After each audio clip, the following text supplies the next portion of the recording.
Alhamdulillahilladzi arsala rasulahu bil huda wa dinil haqqi liyudhhirahu 'alad dini kullihi wa kafaa billahi shahida. Nahmaduhu subhanahu wa nasta'inuhu wa nastaghfiruh wa na'udzu billahi min shururi anfusina wa sayyiati a'malina may yahdihillahu fala mudilla lahu wa may yudlil fala hadiya lahu. Wassalatu wassalamu ala Rasulillah wa ala alihi wa ashabihi wa man ihtada bi ahdihi ila qiyamis saa'ah. Ma ba'd. Para hadirin kaum muslimin dan muslimat yang dimuliakan oleh Allah Subhanahu wa taala. Assalamualaikum warahmatullahi wabarakatuh. Alhamdulillahirabbil alamin. Segala puji dan syukur kita panjatkan kepada Allah Subhanahu wa taala yang berhak dan senantiasa kita memujinya. Allah Subhanahu wa taala telah memberikan kepada kita keistimewaan yang paling utama adalah kita menjadi umatnya Nabi Muhammad alaihissalatu wassalam. Keutamaan ini tidak akan bermanfaat, kita menjadi orang Islam tidak akan bermanfaat kalau kita tidak memahami ilmu cara mengesahkan Allah Subhanahu wa taala. Maka kita mengkaji di malam Jumat ini kitab tauhid alladzi huwa haqqullah 'alal 'abid. Kita membahas tentang haknya Allah Subhanahu wa taala dikarenakan Allah telah menegaskan di dalam Al-Qur'an alladzina amanu wa lam yalbisu imanahum bidzulmin ulaika lahumul amnu wa hum muhtadun. Orang yang tidak mencampur aduk keimanannya dengan kemusyrikan, maka merekalah orang yang diberikan keamanan dan merekalah yang mendapatkan petunjuk dari Allah Subhanahu wa taala. Fa ikhwani fillah, kalau kita dapatkan diri kita mendapatkan ketenangan, al-amnu, keamanan di sini dijelaskan oleh Imam Syekh Shalih Fauzan rahimahullah taala. Beliau katakan keamanan di sini adalah tuma'ninatul qalbi, ay tuma'ninatul nafas, jiwanya tenang, wa zawalul khauf, dan hilangnya rasa takut. Maka kalau betul kita orang yang bertauhid, orang tersebut akan diberikan jiwa yang tenang, kemudian dilenyapkan rasa takut dalam dirinya di dunia, demikian juga di akhirat. Kemudian juga Allah berikan kabar gembira kepada orang yang bertauhid adalah mereka yang mendapatkan petunjuk. Wa hum muhtadun.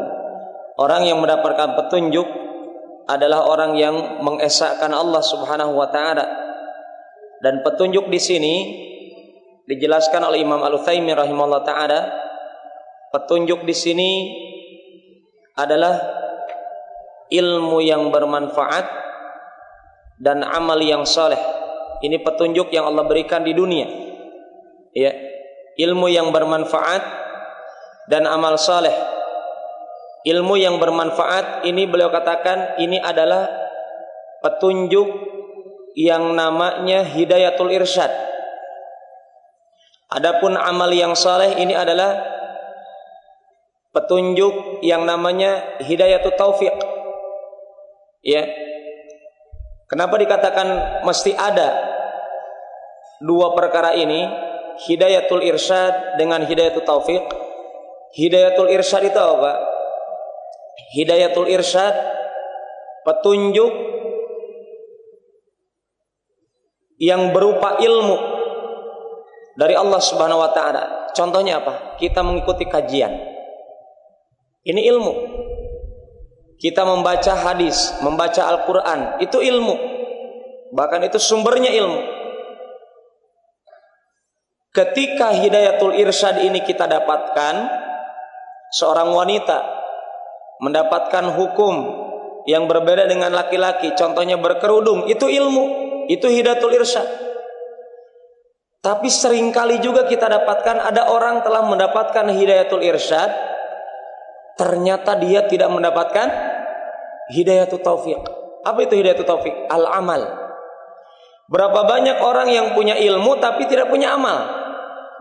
Dan ini yang tidak kita harapkan. Berarti dia belum sempurna mengesahkan Allahnya. Karena orang yang mengesahkan Allah diberikan dua jaminan dalam ayat ini apa? Ulaika lahumul amnu.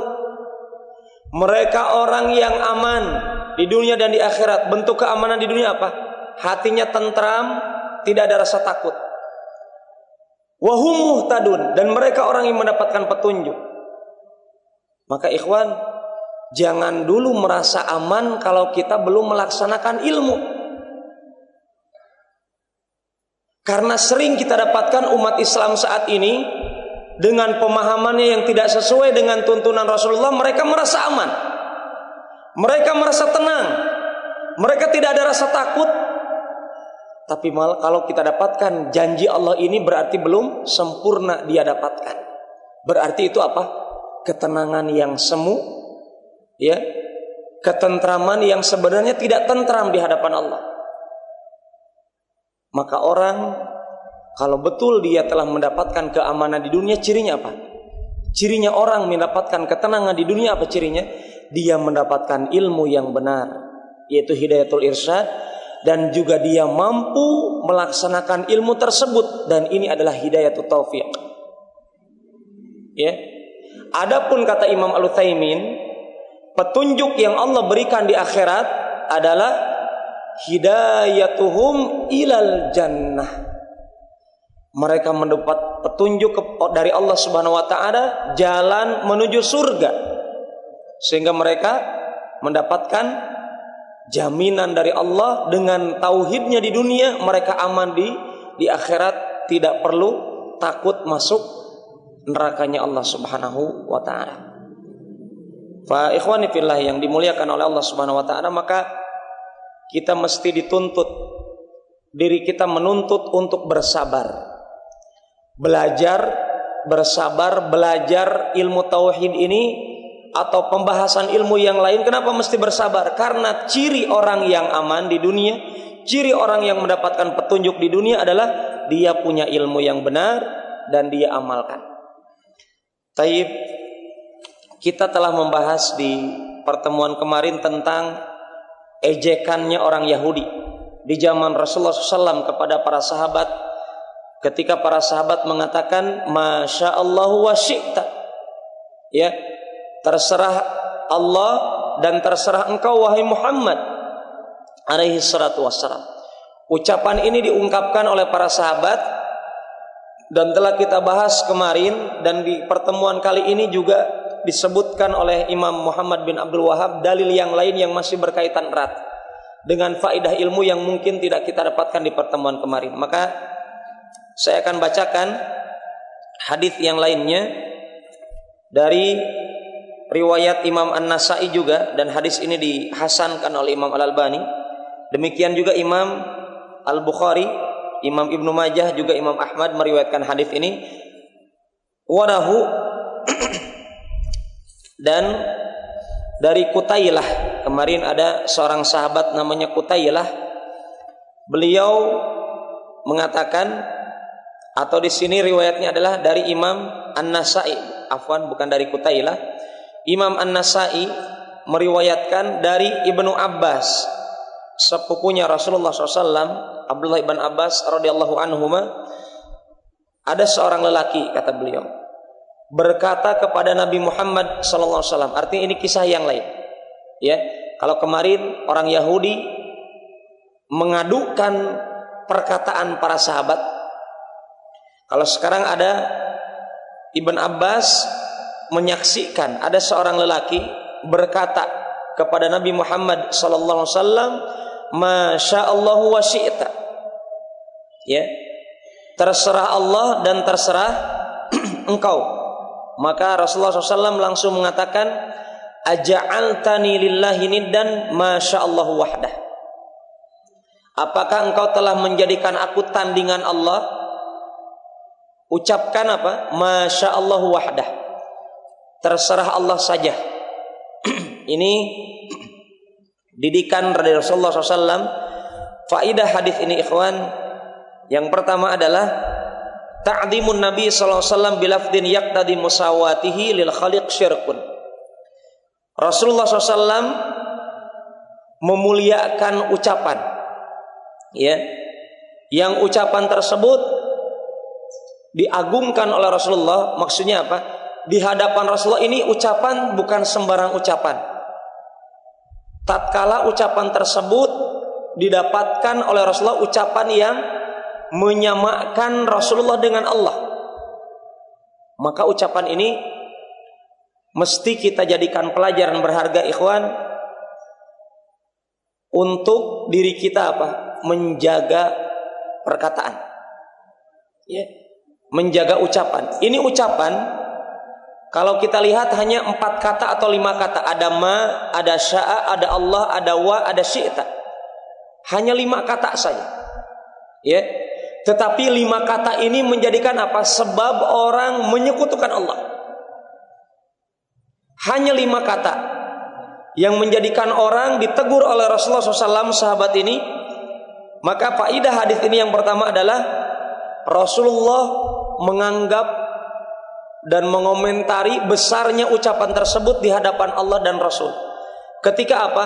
Ketika hamba Allah ini mengatakan Rasulullah ataupun makhluk Allah sama dengan Allah. Tapi di sini kita ingatkan kembali, apakah ini syirik besar atau syirik kecil? Dan ya ikhwan, ucapan sahabat ini mesti antum giring, antum fahami bahwasanya ucapan sahabat ini ucapan yang menunjukkan syirik kecil, ucapan sahabat. Tetapi bisa tidak Pak Ustadz ucapan ini berubah menjadi syirik besar? Bisa, ya.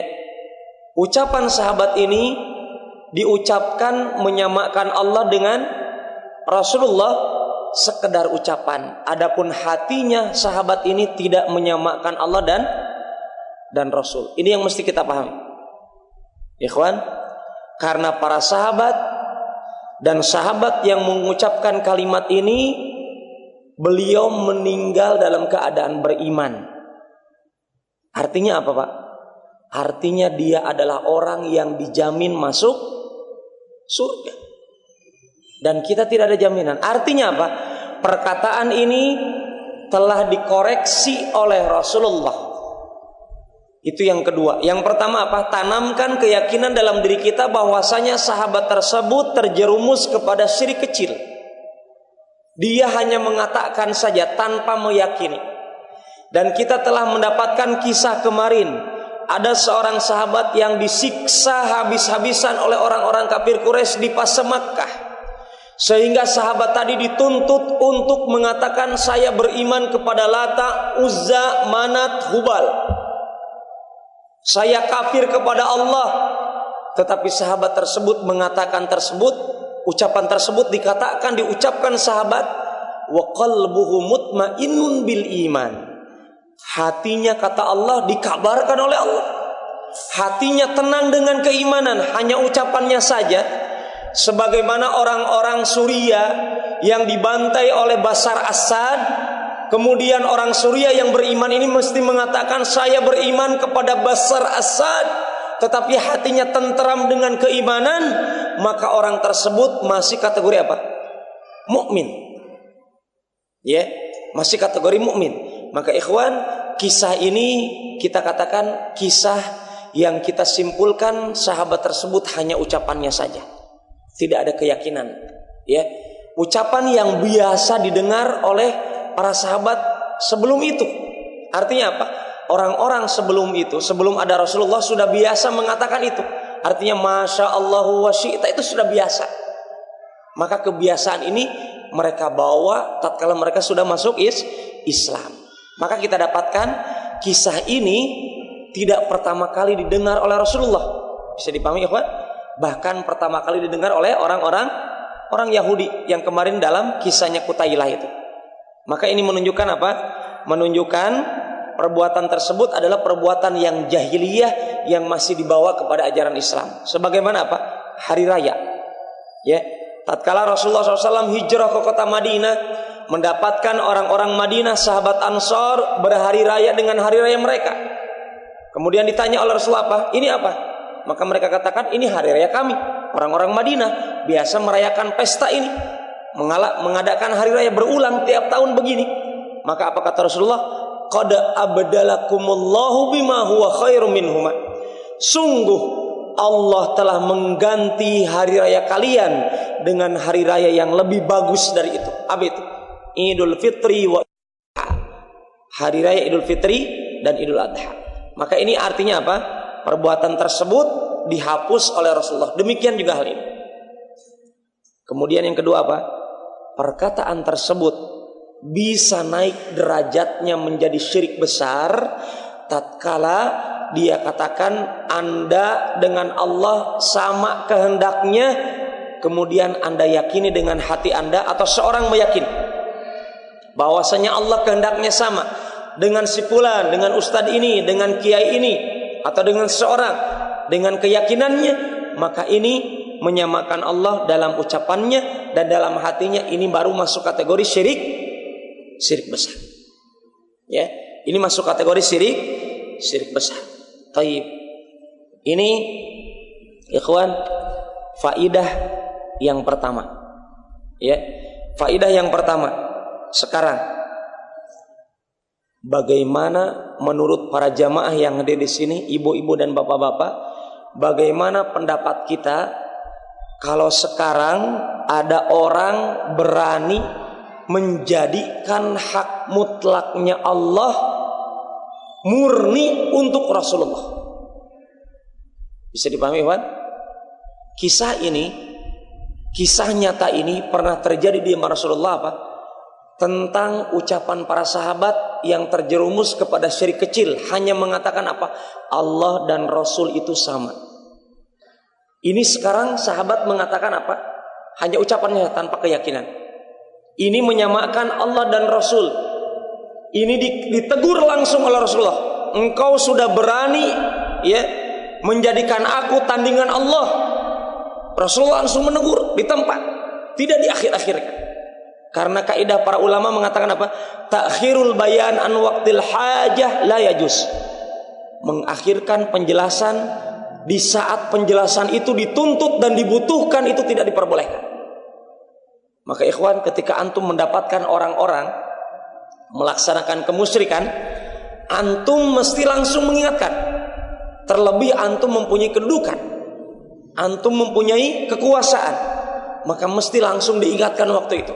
Jangan diakhir-akhirkan. Dan ini yang dicontohkan oleh Rasulullah Sallallahu Alaihi Wasallam kepada kita lewat kisah ini. Sekarang Rasulullah disamakan dengan Allah. Ini langsung ditegur. Sekarang bagaimana kedudukannya ada orang saat ini yang menjadikan hak Allah diserahkan kepada Rasulullah. Dan itu yang terjadi pada orang-orang tasawuf. Ya, yang itu terjadi pada orang-orang sufi. Maka saya katakan, apa buktinya Pak Ustaz? Orang-orang sufi mengatakan begini. Dan ini ada di buku-buku mereka. Ya, mengatakan apa? Ilmu gaib diketahui oleh Rasulullah Sallallahu Alaihi Wasallam. Ilmu gaib. Apa buktinya Ustaz? Ucapan mereka, ustadz mereka mengatakan begini dalam buku-bukunya. Ya akramal khalqi maliman aludhu bihi siwaka. Wahai makhluk yang paling mulia. Siapa ini? Rasulullah. Kita tahu Rasulullah makhluk yang paling mulia. Letak kesalahannya bukan di sini. Kita tahu Rasulullah mengatakan apa? Beliau mengatakan, ana sayyidu waladi Adam yaumal qiyamah wala fakhr. Aku ini apa? Aku ini pemimpin anak Adam di hari kiamat dan aku tidak sombong, kata Rasulullah. Taib, kita akui itu. Ya, kita tahu makhluk yang paling mulia dari kalangan manusia, dari kalangan jin, dari kalangan manusia siapa makhluk yang paling mulia? Para nabi dan rasul. Taib, siapa para rasul yang paling mulia? Ulul azmi minar rusul. Betul? Ya, para nabi dan rasul adalah manusia yang paling mulia. Taib, karena nabi dan rasul tidak ada di kalangan jin. Jin itu tidak ada nabi, jin itu tidak ada rasul. maka mesti mereka masuk Islam. Kalau mendengar ada Nabi Muhammad, mesti mereka masuk Islam. Dan itu yang terjadi. Baca surat Al-Jin. Jin mengatakan apa? Yang Allah cantumkan perkataannya dalam Al-Quran, kisahnya Allah katakan apa? Jin mengatakan, minna muslimuna wa minna duna dzalik kunna tara'iqa qidada. Di antara kami, kata jin, ada orang Islam. Di antara kami ada yang masuk Islam. Wa minna duna dzalik, di antara kami juga ada yang tidak mau masuk Islam. Kunna tara'iqa qidada, kami punya jalan masing-masing paling. Itu kata jin. Ya. Kemudian apa? Kita katakan manusia yang paling mulia para nabi dan rasul. Rasul yang paling mulia ulul azmi minar rusul. Siapa yang mau dites? Sebutkan nama-nama ulul azmi. Para nabi. Ranking pertama para nabi ada 5. Siapa ini? Kalau saya lebih mudahnya gini. Ayo. Silakan. Nabi Nuh alaihissalam, Nabi Ibrahim alaihissalam, Nabi siapa? Nabi Musa alaihissalam, Nabi Isa alaihissalam, Nabi Muhammad alaihissalatu wassalam. Ya, antum harus hafal itu. Kesebelasan main bola aja hafal. Ya, artis sinetron saya sampai subhanallah. Taib 5 nabi terbesar rankingnya itu adalah ulul azmi. Kenapa dijuluki ulul azmi? Ulu yang memiliki al-azm, komitmen yang kuat. Jadi mereka ranking pertama. Ulul azmi minar rasul. 5 nabi ini. Coba mari kita lihat. Dari 5 nabi ini yang paling utama siapa? Nabi kita Muhammad, ikhwan. Artinya mesti kita bersyukur. Kita ini nabi umat terakhir, tetapi nabinya ranking pertama. Umat terakhir, tetapi kita nabinya nabi pertama. Apa buktinya Pak Ustadz? Kenapa nabi kita dikatakan nabi pertama? Kita dapatkan kisahnya di hari kiamat. Seluruh manusia, dari semenjak zaman Nabi Adam sampai semenjak akhirnya pengikut Nabi Muhammad di akhir hari raya itu, di hari kiamat nanti, ketika di padang mahsyar dikumpulkan, mereka berbondong-bondong mendatangi 5 nabi itu. Betul. Dan diakhiri dengan Nabi Muhammad. Itulah diantara bukti nabi kita adalah nabi yang paling utama. Sebagaimana tadi kita tegaskan, Rasulullah bersabda alaihi salatu wassalam, ana sayyidu waladi Adam yaumal qiyamah wala fakhr. Aku adalah pemimpinnya anak Adam di hari kiamat. Itu buktinya. Ketika seluruh manusia meminta syafaat kepada Nabi Muhammad, Nabi Adam, Nabi Nuh, Nabi Ibrahim, Nabi Isa, menolak seluruhnya. Mereka mengarahkan kepada siapa? Kepada Nabi kita Muhammad alaihi salatu wassalam. Taib. Wahai makhluk yang paling mulia, bismillah. Mali man aludu bihi siwaka. Ini nyelenehnya nih. Ya. Mali, aku ini tidak ada tempat berlindung kecuali kepada engkau wahai Muhammad. Subhanallah. Beraninya ini orang. Ya. Meminta perlindungan kepada Nabi Muhammad. Subhanallah. Ya, indah hululil hadithil umami, ketika terjadi bencana di dunia ini, ketika terjadi musibah di dunia ini, maka dia berseru kepada ya Muhammad, ya Muhammad, meminta kepada Nabi Muhammad. In lam takun fi ma'adi akhdan biyadi fadlan wa illa faqul ya zallatal qadami, ya zallatal qadami. Ya. In lam takun fi ma'adi akhidan biyadi.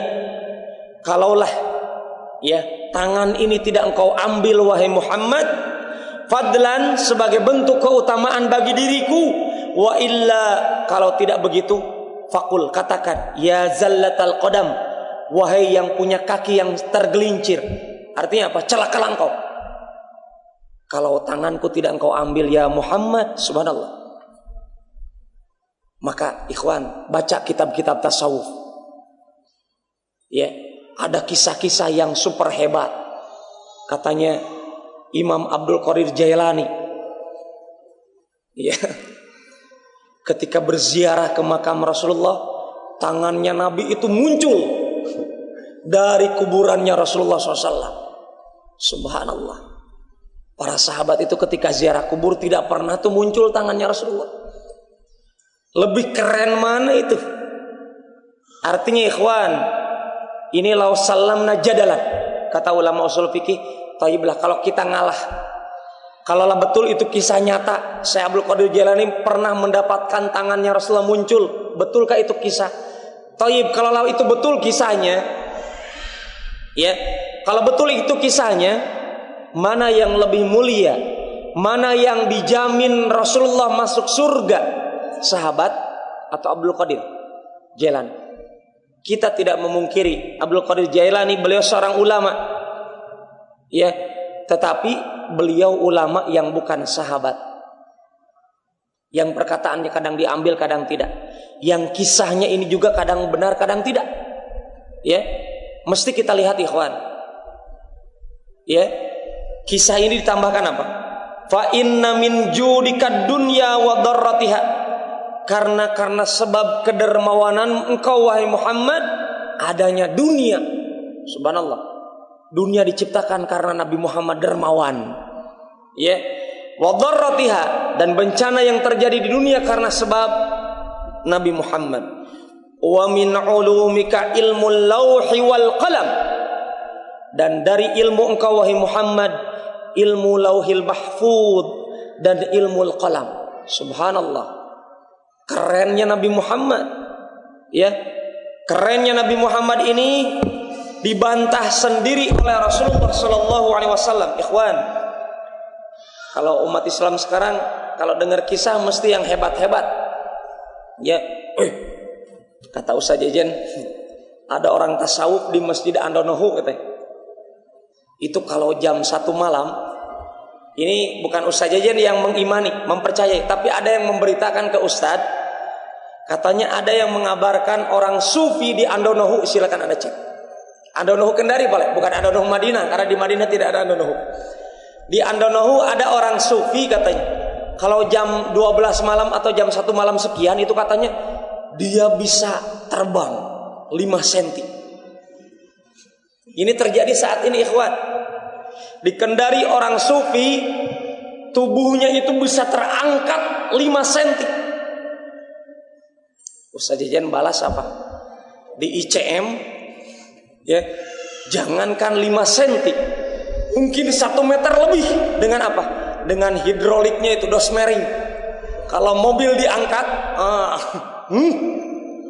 subhanallah, gara-gara kisah khurafat seperti ini, ikhwan, memangnya kita mau dibodoh-bodohi sama jin, ya? Jin itu jangankan 5 cm, jin itu bisa menerbangkan kita dengan izin Allah. Cobaan.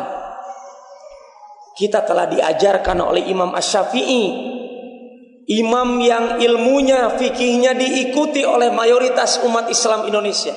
Apa yang dikatakan Imam Syafi'i?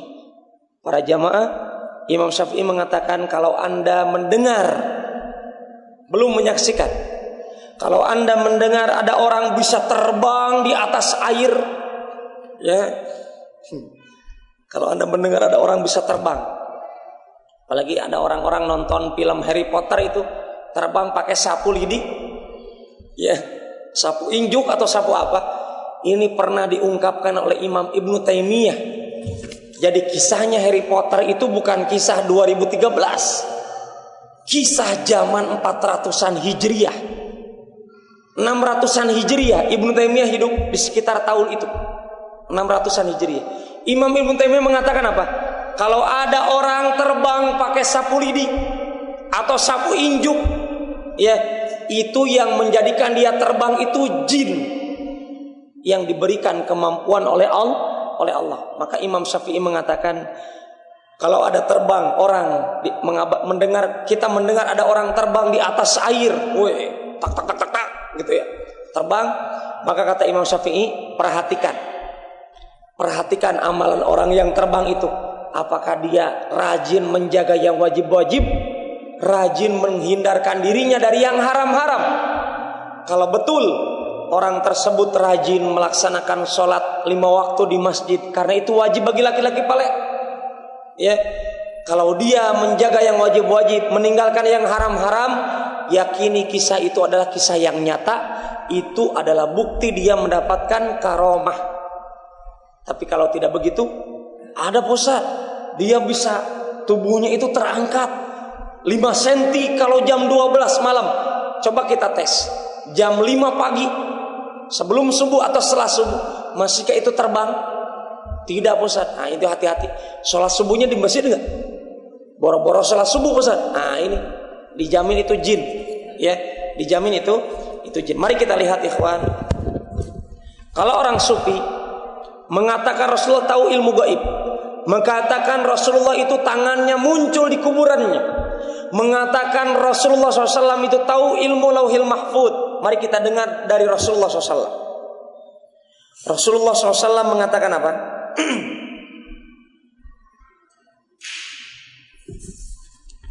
Baik. Ikhwani fillah, sami'tu Abi Buraidah. Haddatsani Abdullah ibn Buraidah, sami'tu Abi yaqulu. Ya. Telah mengabarkan kepadaku Abdullah ibn Buraidah. Sami'tu Abi, bapakku berkata, mendengar, yaqulu, beliau berkata, sami'tu Rasulullah sallallahu alaihi wasallam yaqul. Ya. Jadi Abdullah ibn Buraidah mendengar dari bapaknya yang bernama Buraidah, sahabat Rasulullah SAW. Sahabat Rasulullah yang bernama Buraidah mendengar dari Rasulullah SAW. Apa kata Rasulullah? Khamsun la ya'lamuhunna illallah azza wa jal. Ada 5 perkara yang tidak diketahui kecuali oleh Allah.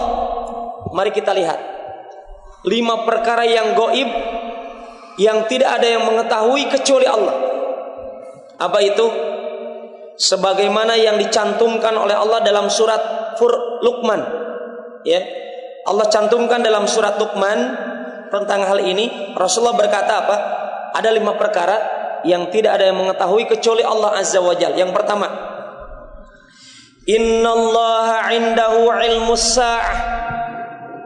Sesungguhnya di sisi Allah lah ilmunya hari kiamat. Maka tidak ada yang tahu kapan kiamat terjadi. Mau kiamat kecil, mau kiamat besar. Kiamat kecil apa Pak? Kematian. Tidak ada yang tahu kecuali Allah. Allah katakan apa? Wa ma tadri nafsun madza taksibu ghada wa ma tadri nafsun bi ayyi ardin tamut. Tidak ada satu jiwa pun yang tahu, ya, madza taksibu ghada, apa yang akan dia dapatkan di esok hari dari rizki yang Allah berikan. Wa ma tadri nafsun bi ayyi ardin tamut, dan tidak ada yang tahu juga satu jiwa pun dari makhluk Allah, mau dia jin ifrit atau jin terkeren tercerdas, tidak ada yang tahu di mana dia akan meninggal dunia.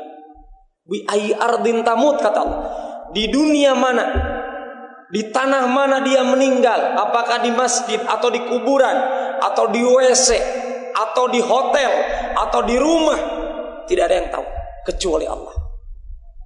Ini yang pertama. Ya, kiamat kecil tidak ada yang tahu kecuali Allah. Malaikat tahu tidak? Tidak. Kecuali malaikat tersebut dikabarkan oleh Allah. Ketika ada malaikat maut mencabut nyawa kita, itu kapan dia tahu bahwasanya si fulan itu akan mati, dicabut nyawanya oleh malaikat ini? Kapan dia tahu? Setelah Allah perintahkan. Setelah Allah perintahkan. Artinya apa? Sebelum Allah perintahkan, malaikat tersebut tidak tahu kapan saya mati, kapan Anda mati. Ini bahkan malaikat pencabut nyawa kita pun tidak tahu. Ya, ini yang pertama.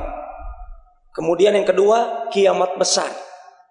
Kiamat kecil tidak ada yang tahu, kiamat besar. Apa buktinya ikhwan? Buktinya kisah dialognya Rasulullah dengan malaikat Jibril. Bismillah. Kita tahu malaikat Jibril pernah bertanya apa? Akhbirni matas sa'ah.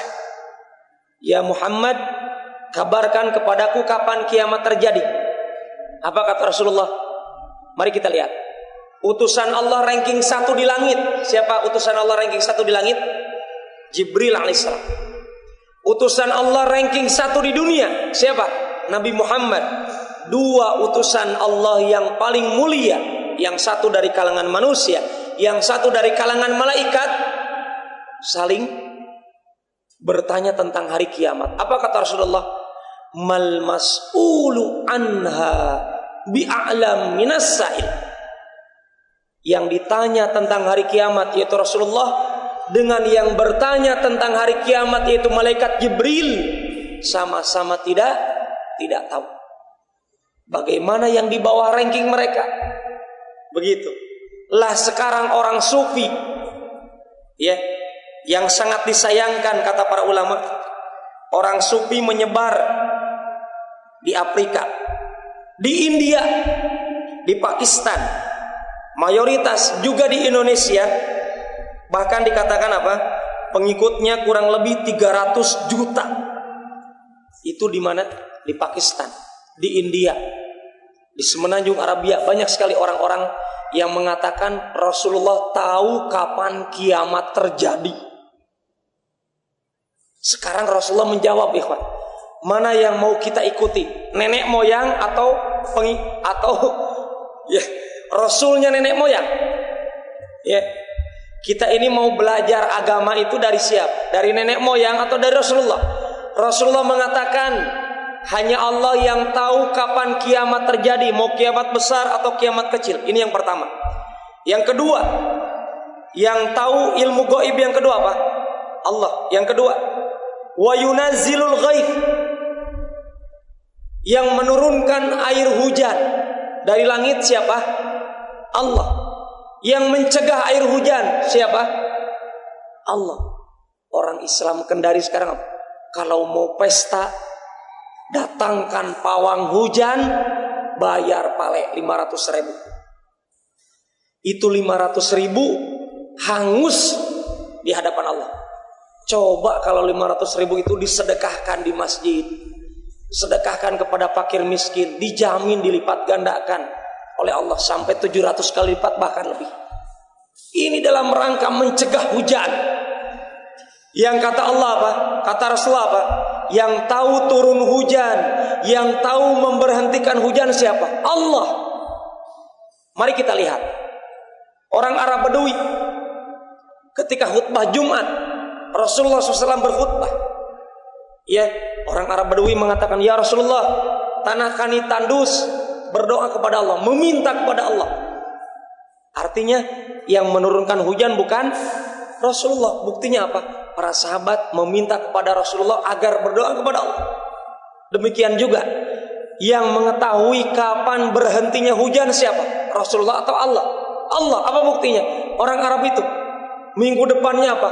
Ngeluh lagi kepada Rasulullah di Jumat yang selanjutnya. Ya Rasulullah, tanah kami banjir. Ya, banjir pale. Kenapa? Nah, kemarin minta hujan, hujan terus, banjir. Ya Rasulullah, minta kepada Allah agar memberhentikan hujan. Ini artinya orang sekarang yang gelarnya profesor, doktor, MSI, MS apalagi, ya, MSG atau MS yang selanjutnya, orang yang punya gelar sekarang yang masih mengorder apa?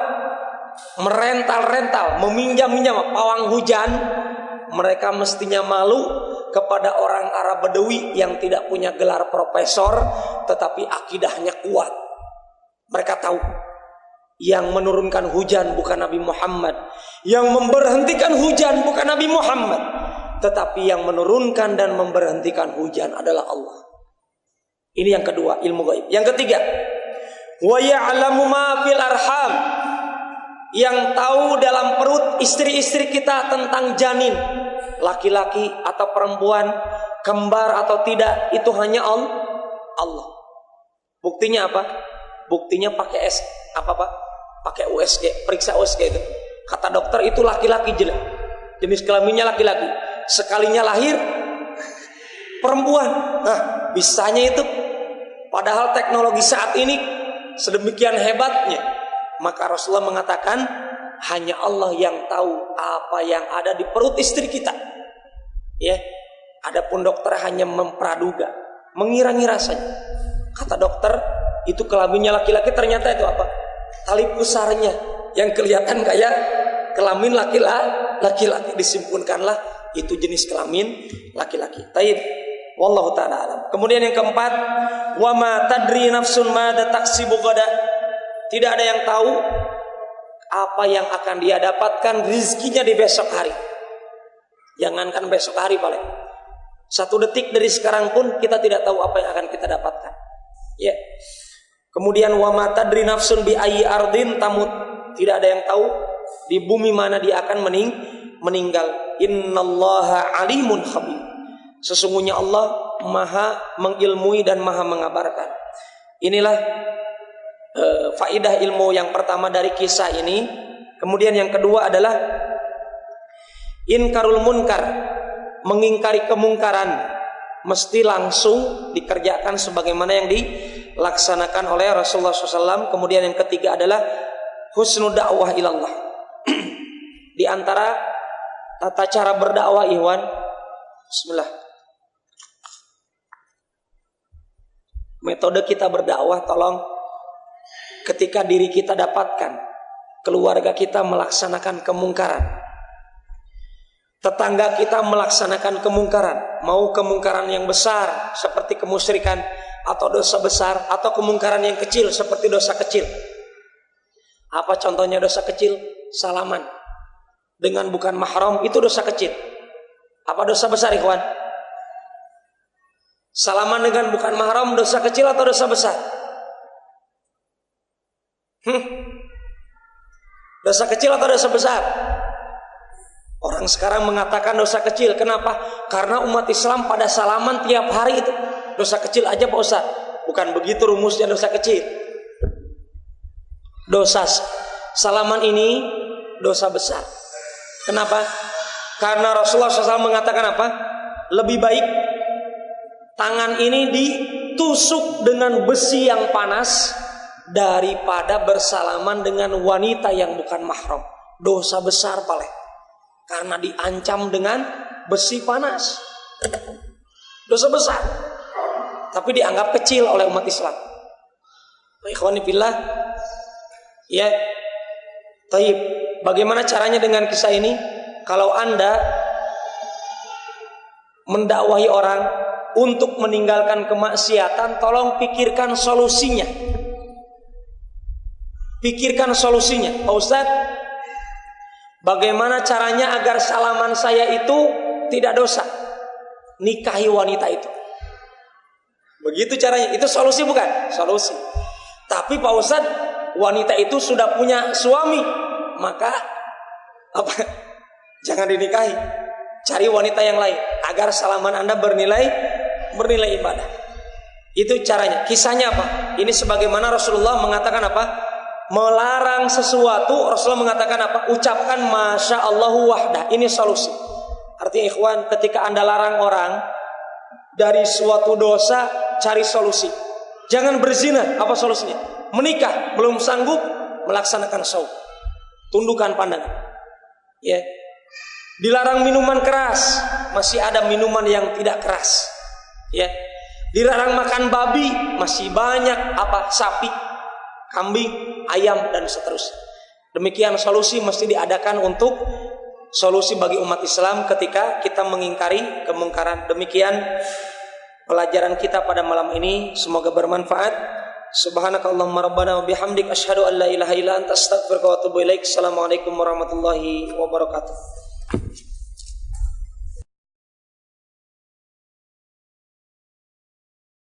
Silakan bagi yang ingin menanyakan pertanyaan dan mendiskusikan mungkin pembahasan kita pada malam hari ini.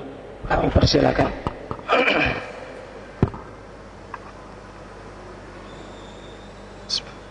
Assalamualaikum warahmatullahi wabarakatuh. Waalaikumsalam warahmatullahi wabarakatuh. Ada yang ingin saya tanyakan, Ustaz? mungkin di antara kita masih banyak yang belum tahu perihal jabatan tangan tadi itu, Ustaz. Saya mohon penjelasannya dari Ustaz.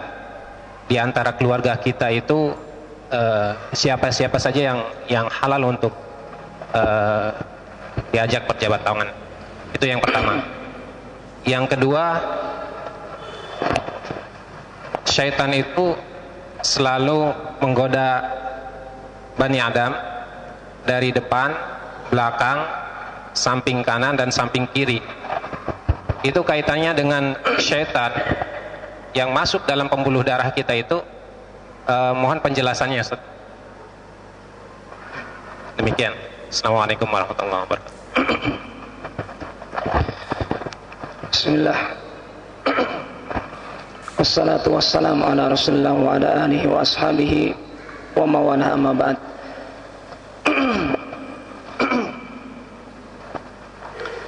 Berkenaan dengan berjabatan tangan ini hanya diperbolehkan kepada mahram kita yang mahram. Bukan mahram atau muhrim.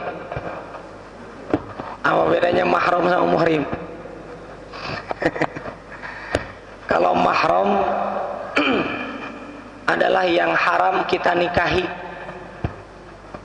Kalau muhrim yang sedang memakai pakaian ihram. Jadi mahram kita pertama siapa? Ibu kita. Maka boleh berjabat tangan dengan ibu kita. Ini bukan maksudnya ibu kita Kartini. Itu nanti putri sejati. Ibu kita siapa? Ibu kita yang melahirkan kita. Ya.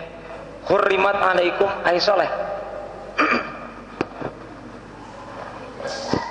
Yang pertama, coba dibukakan ayatnya. Hurrimat alaikum ummahatukum wa banatukum. Ya, nah. Yang pertama, hurrimat alaikum ummahatukum. Ibu-ibu kalian. Maksudnya Allah katakan ummahatukum di sini siapa? Ibunya bukan satu. Ya. Ummahatukum, ibu kalian. Ummahat di sini ibu yang melahirkan kita.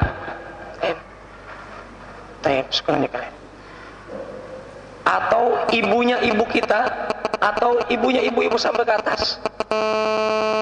Siapa yang sekarang ibunya masih hidup? Satu. Neneknya masih hidup? Dua. Di atas nenek ada yang masih hidup? Jarang-jarang, tapi ada bisa. Tiga. Di atas neneknya nenek-nenek ini jarang terjadi, tapi ada mungkin, tapi jarang terjadi. Taib. Jadi ibu ke atas, mau ibu dari jalur bapak atau jalur ibu, ya itu adalah mahram kita. Artinya kalau nanti lebaran, biasanya kan anak-anak itu salamnya sama ibunya kapan? Lebaran. Salam tempel gitu. Taib. Ini yang pertama, ya. Yang kedua, wabanatukum. Dan anak-anak kalian yang perempuan, mau anak tiri atau anak kandung, mau seibu sebapak atau mau seibu saja atau sebapak saja. Ya. Yang penting anak Anda itu adalah mahram. Maka jangan pernah memprogram diri menikahi anak tiri. Ya. Beda kasusnya kalau ada seorang janda kembang ketemu sama duda keren. Janda punya anak. Saya bukan mencontohkan mau nikah, tapi sunnah. Kalau ada seorang janda mau antum nikahi, sekalinya sedang melamar, ingat ini belum akad. Sekalinya sedang melamar, dilirik anaknya lebih cantik dari ibunya. Maka dibatalkanlah melamar ibunya yang dijadikan anaknya. Boleh nggak waktu itu? Boleh tidak? Boleh. Cuma mungkin antum mesti jaga perasaan sama mertuanya antum. Ya, itu kan jadi mertua nanti. Ini yang ibu tadi berarti jadi mahram karena apa? Mertua. Ya, tapi kalau anak tadi jadi istri kita. Kasusnya di sini anak ini adalah anak secara umum, anak tiri. Berarti ibunya itu jadi istri kita. Kemudian wa akhawatukum, dan saudari-saudari kalian. Mau saudari sekandung, artinya sekandung ini apa? Bapak ibunya sama, kakak kita atau adik kita, atau saudari seibu atau saudari sebapak. Ini juga masuk kategori akhwat apa? Mahram kita. Ya. Kemudian wa ammatukum, bibi-bibi kita. Bibi ammah ini bibi dari jalur bapak. Ingat, bibi dari jalur bapak. Ya. Wa khalatukum, bibi dari jalur ibu. Maka dari sini saya katakan, maka kalau paman kita,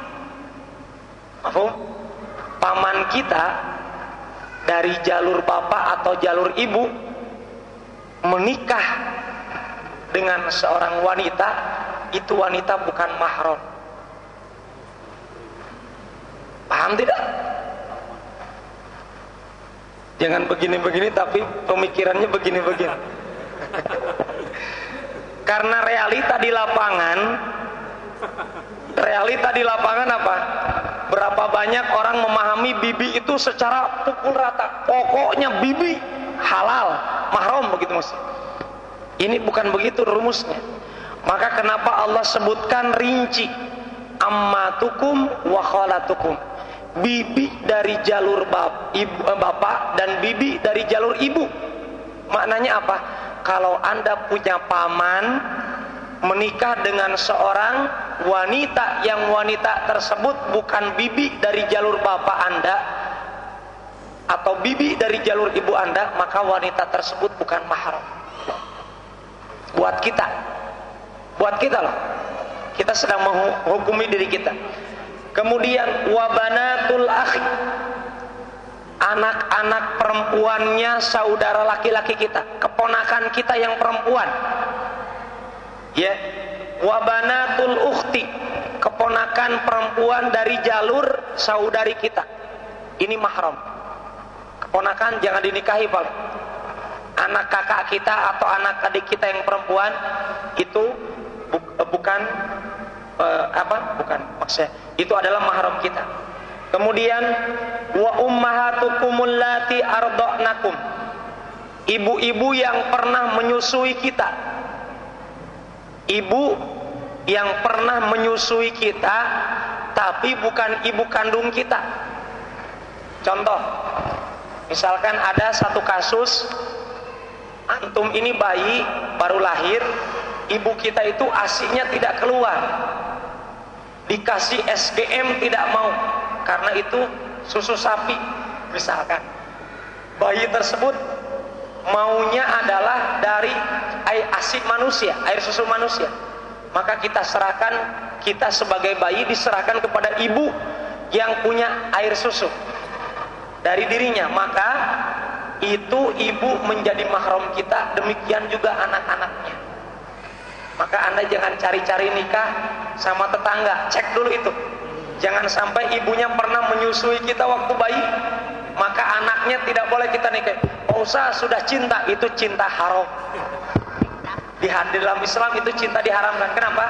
Maka tolong kalau mau menikah, cek dulu itu. Anak ini ibunya siapa? Pernahkah dia menyusui saya? Kalau belum, maka insyaallah.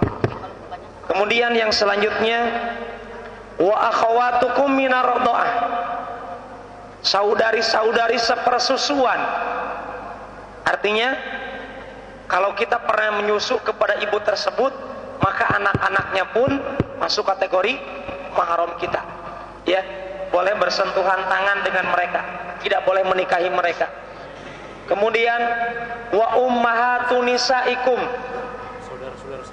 dan ibu-ibu mertua kalian ini adalah mahram, ya. Waroba ibukumul lati fi hujurikum min nisaikumul lati dakhaltum bihinna fa in lam takunu dakhaltum bihinna fala junaha alaikum. Apa intinya ayat ini? Intinya adalah anak-anak tiri kalian. Anak tiri ini adalah menjadi mahram kita kalau ibunya anak tersebut telah kita gauli, ya, telah kita gauli. Maksudnya gauli di sini apakah harus dinikahi dulu atau harus berhubungan intimnya? Bukan. Letaknya bukan karena berhubungan intimnya.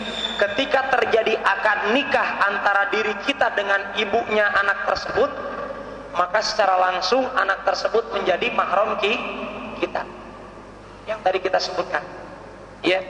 Kemudian wahalailu abnaikumul ladina min aslabikum, dan menantu-menantu kalian itu mahram, ya, artinya istri anak-anak kita itu mahram kita.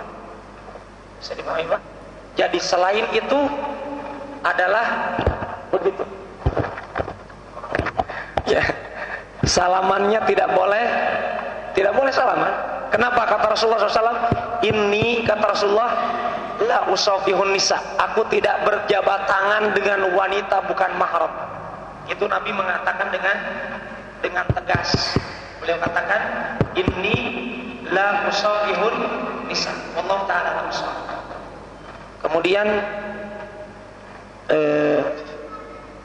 solusinya apa Pak Ustaz kalau kita melarang? Itu solusinya, ya. Jadi bagaimana kalau ibu-ibu begini terus? Kita katakan, maaf ibu, saya dilarang oleh Islam. Islam melarang. Selesai. Masa melarang? Dilarang. Ya. Tadi terdapat dalam surat An-Nisa. Silakan dibuka lagi surat An-Nisa. Kemudian pertanyaan kedua apa tadi? Sebentar, akhwat, ada satu pertanyaan lagi. Oh, tayyib.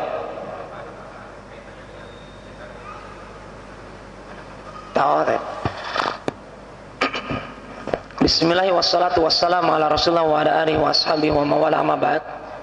Setan itu mendatangi kita dari depan, dari kanan, dari kiri, dari belakang. Tapi di situ tidak disebutkan dalam ayat itu apa? Setan akan mendatangi kita dari atas. Tidak disebutkan, kenapa? Wallahu ta'ala alam. Sebagian ulama mengatakan apa? Karena di atas itu kesempatan kita berdoa, meminta kepada Allah Subhanahu wa taala. Kaitannya dengan hadis yang mengatakan asyaiton yajri fi ibni Adam majrad dam. Setan itu mengalir di tubuh anak Adam sealiran darah. Apa maksudnya ini? Maksudnya adalah setan mendatangi kita dari depan, dari belakang, kok ada juga dalam tubuh, berarti ya. Baik. Maksudnya apa Ustaz? Maksudnya adalah sebagaimana yang dijelaskan oleh Rasulullah SAW. Setiap anak Adam itu ada korinnya. Korin adalah setan yang mengalir sealiran darah kita. Yang ada dalam tubuh kita ada setannya. Kemudian setan depan kita siapa? Syayatinal insi wal jin. Setan dari kalangan jin dan manusia. Wanita cantik jelita yang bukan mahram kita, itu setan depan kita. Ya. Betul tidak? Betul. Wanita yang ngebel kita bukan mahram kita, itu setan dari kanan kita. Wanita yang ngebel dari kiri kita, itu setan dari kiri kita. Wanita yang membidik kita dari belakang, itu setan dari belakang. Itu maksudnya. Jadi setan itu ada di dalam, ada di luar. Tetapi setan di luar dari kalangan siapa? Dari kalangan jin dan manusia. Setan dalam diri kita apa? Setan korin tadi. Adapun korinnya Rasulullah, kata Rasulullah apa? Setan yang ada dalam tubuh Rasulullah, korinnya itu sudah ditundukkan oleh Allah, sudah diislamkan. Setannya dalam tubuh Rasulullah adalah tidak memerintahkan kecuali kepada kebaikan. Itu jinnya dalam tubuh Rasulullah, korinnya dalam tubuh Rasulullah. Adapun korin kita, antum tahu sendiri. Tapi mungkin selanjutnya akhwat kami persilakan. Assalamualaikum warahmatullahi wabarakatuh. Waalaikumsalam warahmatullahi wabarakatuh. Pertanyaan saya ini mengenai antara sufi dan tarekat. Antara apa? Sufi dan tarekat. Sufi dan tarekat. Apa perbedaan dari antara sufi dan tarekat itu? Terutama cara mereka dalam beribadah. Cara apa? Cara mereka dalam beribadah. Cara ibadah. Itu yang pertama. Kemudian yang kedua, apa saja yang nampak antara sufi dan tarekat kalau dilihat secara zohirnya?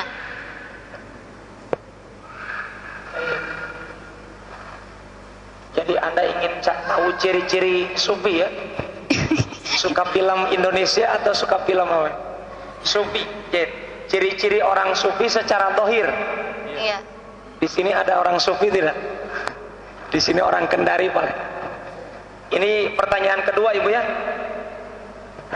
Halo? Iya. Baik. Ciri sufi secara zahir. Bismillahirrahmanirrahim. Wassalatu wassalamu ala Rasulillah wa ala alihi wa ashabihi wa mawala amma ba'd. Sufi ini sufi dengan tasawuf ini satu nama dan satu makna. Yang lebih dekat istilah sufi itu kepada kata asuf. Secara bahasa sufi itu lebih dekat maknanya kepada asuf. Apa itu asuf? Kain wol. Jadi orang sufi zaman dulu biasanya mereka memakai baju yang bahannya kain wol. Wah, itu jadi jawaban nomor 2 itu. Cirinya orang sufi dohirnya apa? Pakai baju kain wol. Itu zaman dulu. Karena sekarang berbeda dengan kain wol zaman dulu. Kain wol di zaman dulu itu dikenakan oleh para ulama mengatakan kain wol zaman dulu kenapa dipakai kepada orang-orang yang sufi. Kenapa? Kain wol zaman dulu itu dipakai oleh orang menengah ke bawah. Beda dengan sekarang. Kain wol sekarang kan pabriknya lebih keren. Orang kaya saja pakai mobil Mercedes-Benz, kainnya apa? Kain wol. Tapi kita katakan apa? Itu kisah zaman dulu. Kain wol itu lebih pas untuk mengatakan itu ciri orang mengatakan tasawuf zaman dulu. Baik. Yang kedua, tasawuf dengan tarikat. Tarikat itu secara bahasanya adalah thariqah, tata cara. Ya, ada tarikat Naqsabandiyah, ada tarikat apa Pak?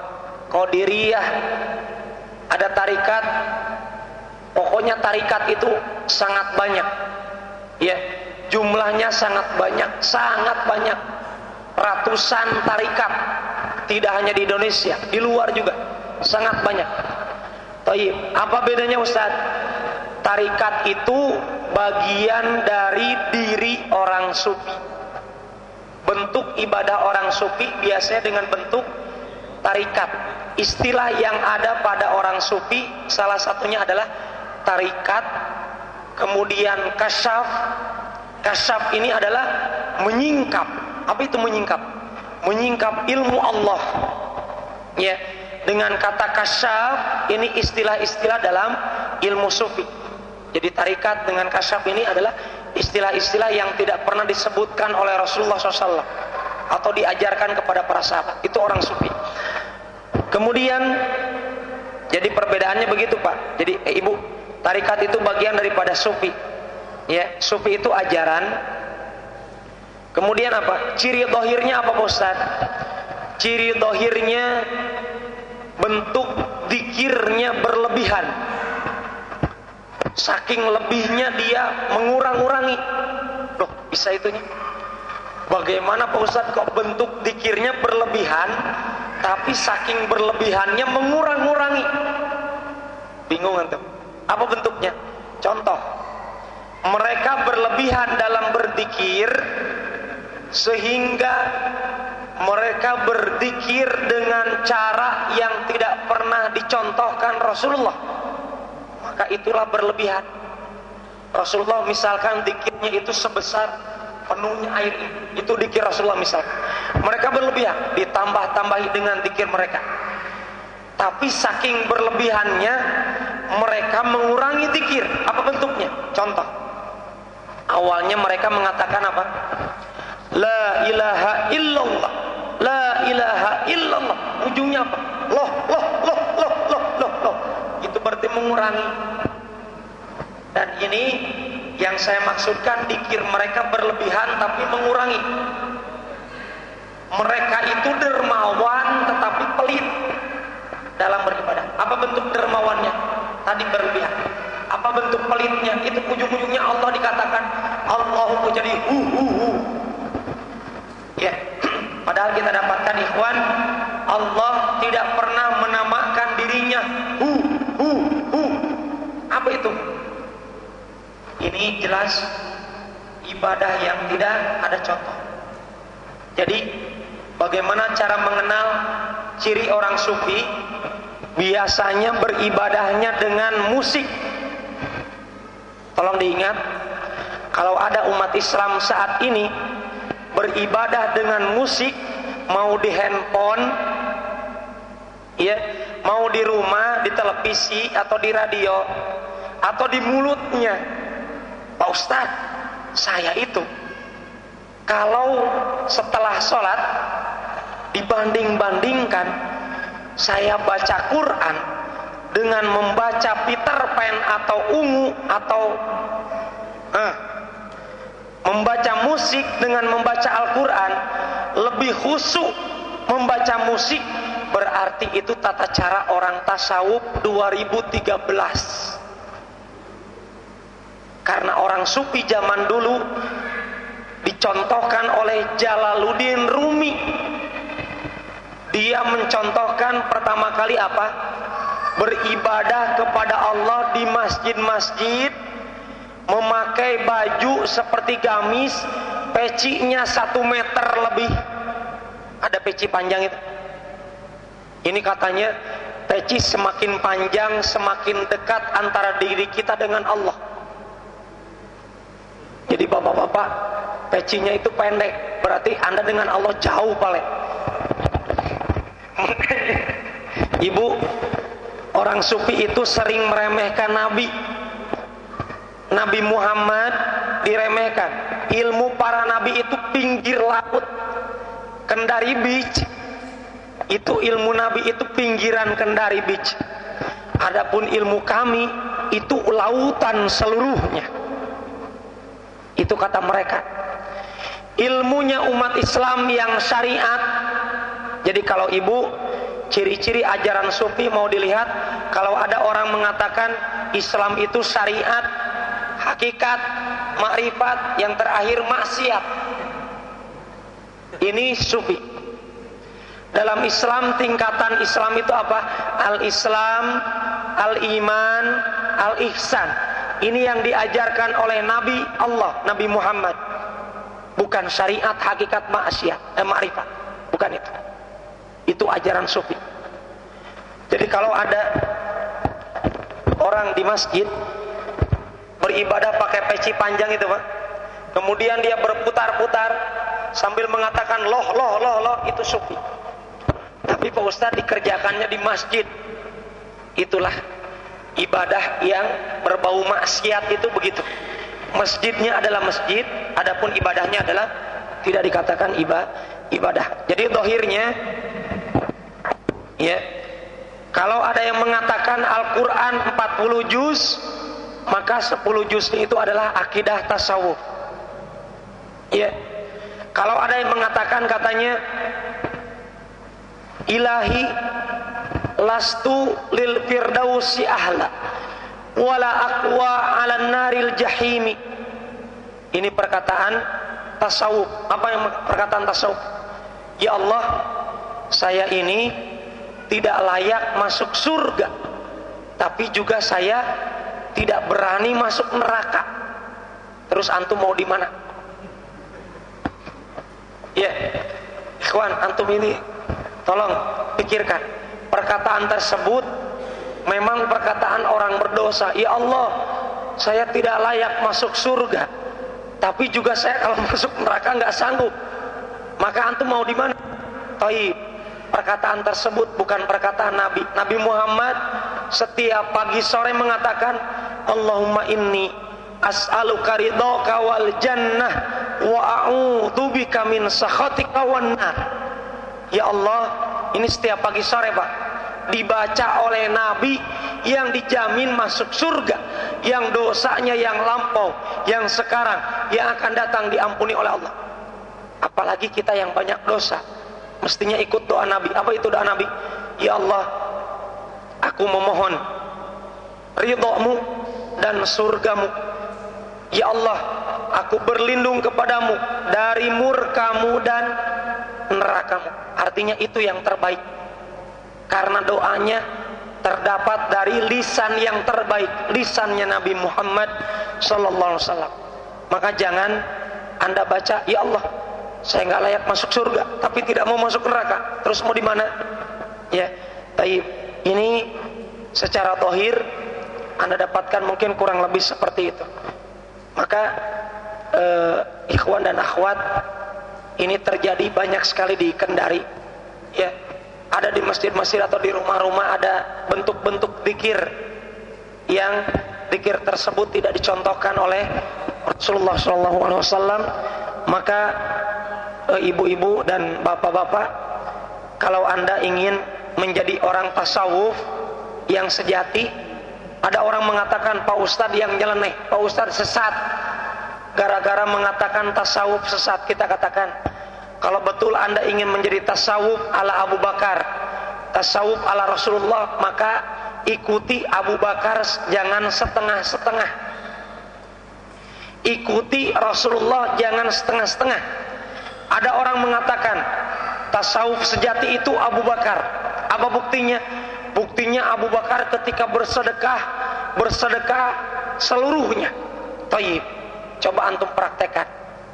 Antum sedekah seluruh harta antum, hatinya itu bingung, stres. Abu Bakar tidak stres. Maka kalau mau mencontoh Abu Bakar, jangan hanya masalah sedekah. Coba lihat ibadahnya Abu Bakar. Beliau menangis ketika membaca Al-Quran, menangis ketika membaca Al-Quran, ketika mengimami para sahabat dengan bacaan Al-Fatihah, beliau menangis.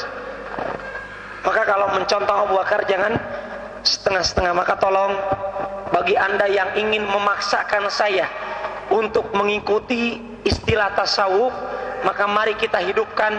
Kalau mesti hidup tasawuf, tasawuf ala Rasulullah. Zikirnya zikir Rasulullah, doanya doa Rasulullah. Karena ibu, saya tambahkan, orang tasawuf sudah tingkatan tertinggi hakikat ma'rifat. Apa itu? Mereka mengatakan, kami tidak wajib sholat 5 waktu, kami tidak wajib melaksanakan saum Ramadan, kami, kata mereka, tidak wajib melaksanakan haji ke Mekah. Kenapa? Karena kami sudah ma'rifat, sudah mengenal Allah. Diri kami adalah Allah, Allah adalah diri kami. Ini adalah tingkatan maksiat, tingkatan sufi tertinggi. Tarikat tertinggi mengatakan kami tidak wajib melaksanakan sholat, melaksanakan zakat, melaksanakan saum, melaksanakan haji.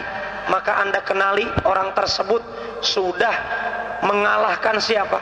Sudah mengalahkan orang-orang Musailamah Al-Kadzab, kalah. Nabi yang baru kalah, karena Nabi yang baru saja masih sholat. Ini orang sudah tidak sholat. Demikian, semoga bisa dipahami. Wallahu ta'ala alam shawab. Aku qouli hada. Sebelum saya tutup, mungkin saya umumkan kepada para jamaah yang ingin mendaftarkan sunatan massal, mau diri Anda atau keluarga, silakan mengambil formulir pendaftaran, ya. Atau mau mendaftarkan tetangganya yang punya anak kecil, kami persilakan. Subhanakallahumma rabbana bihamdika asyhadu an la ilaha illa anta astaghfiruka wa atubu ilaik. Assalamualaikum warahmatullahi wabarakatuh.